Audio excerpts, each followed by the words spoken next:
Hello, you guys. Hope you had a very productive Thursday. Mine has been very productive, I must say.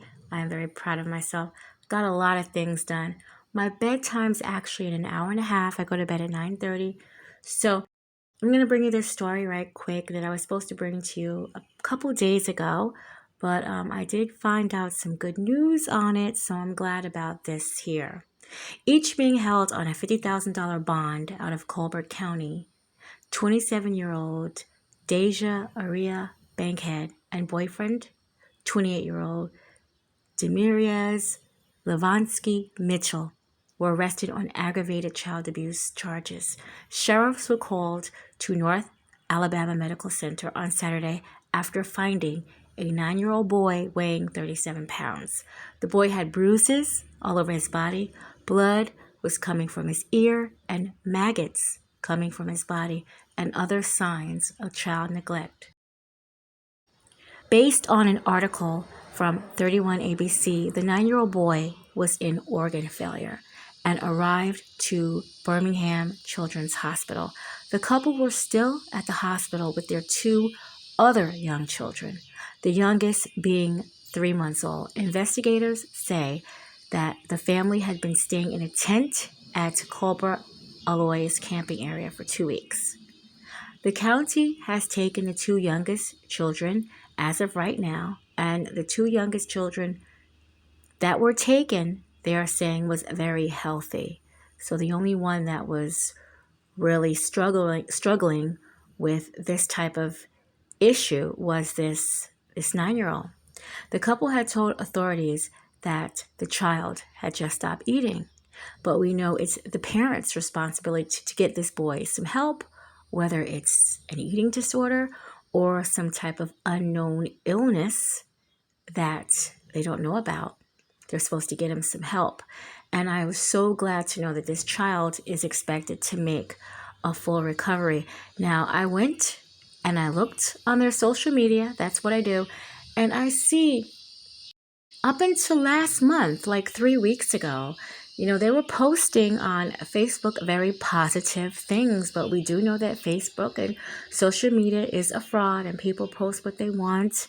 And, what's the saying? People don't post who they're supposed to be.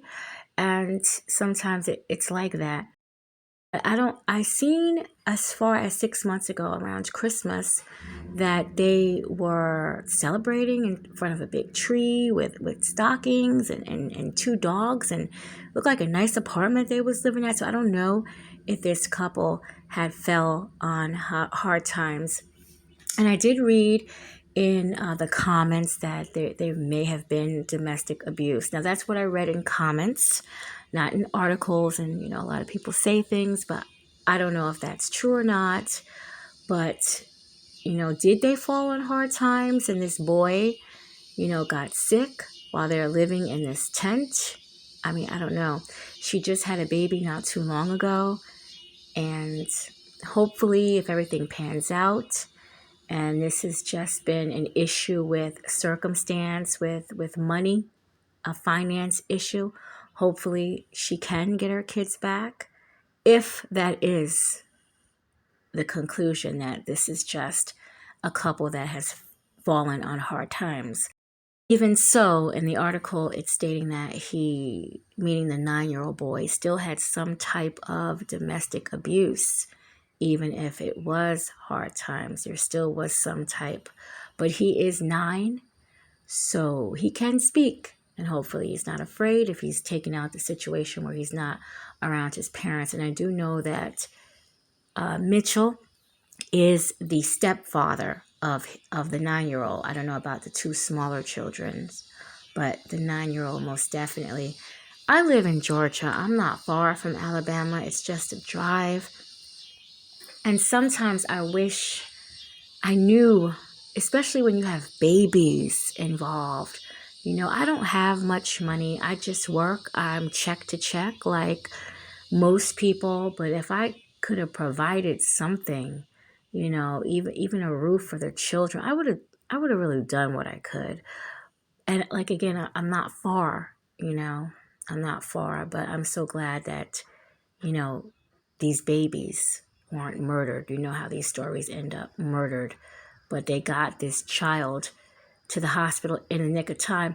And again, I'm not sure if the couple got him to the hospital or if someone had seen them out there and a welfare check was, I don't know. You know, maybe the couple brought him to the hospital. I'm not sure. But it's a good thing that he did get to the hospital, because if the couple did take him to the hospital and the other kids was healthy and this little boy's just going through some type of, illness, it is a chance. A lot of people are going through things right now. So I'm trying to think positive with all the horrible stories of child abuse that have been in the media alone. I'm trying to think positive. So a speedy recovery for this 9-year-old, and the couple is still in jail as of what I know, and aggravated child abuse is what they're in jail for. Okay, you guys, have a good night.